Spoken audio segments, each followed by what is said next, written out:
Bienvenue dans une nouvelle vidéo, c'est Philippe de la chaîne Investir pour être libre. Donc aujourd'hui, je viens de recevoir mes impôts. Donc là, je vous montre pas toutes les informations, mais juste là ce que j'ai à déclarer. Donc cette année, j'ai déclaré 29 862 euros. Donc ça, c'est ce que je gagnais. Donc je fais l'abattement de 10%. Donc ça faisait tant. Après, donc, le prélèvement libératoire, donc ça, il y a 77 euros. Retenu, donc 77, donc j'ai plus ça à payer.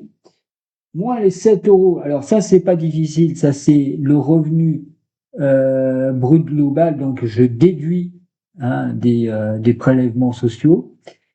Ensuite, les charges donc déductibles. Donc là, j'ai déduit 800 euros plus 1800 et quelques. Donc ça, c'est des contrats d'assurance vie.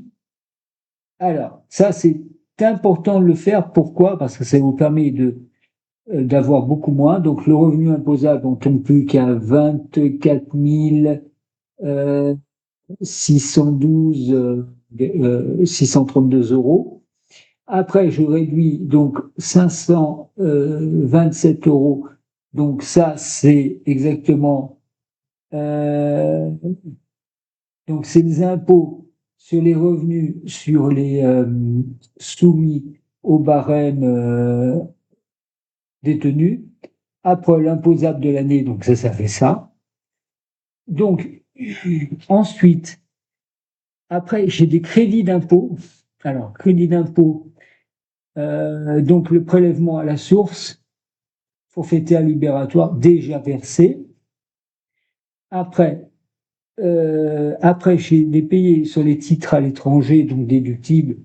Donc là, il y a 29 euros. Donc tu vois, 29 plus 16, là. On déduit encore 275. Alors, total déduction, calcul du solde des impôts. Donc, impôt sur le revenu. Donc, on prend le taux imposable du, donc ça, c'est 225.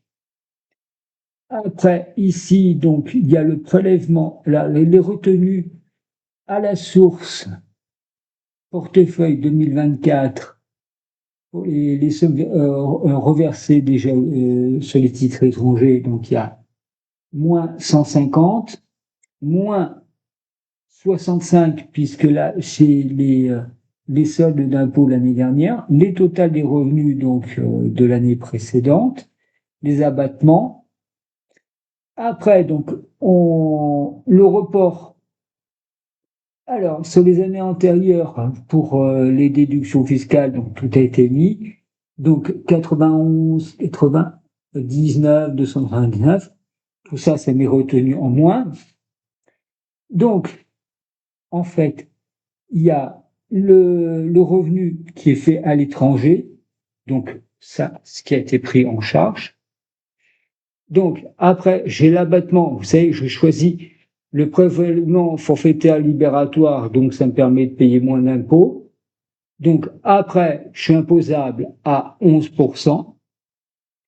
Et à la fin, tu vois que je n'ai plus que 60 euros à payer sur l'impôt sur le revenu.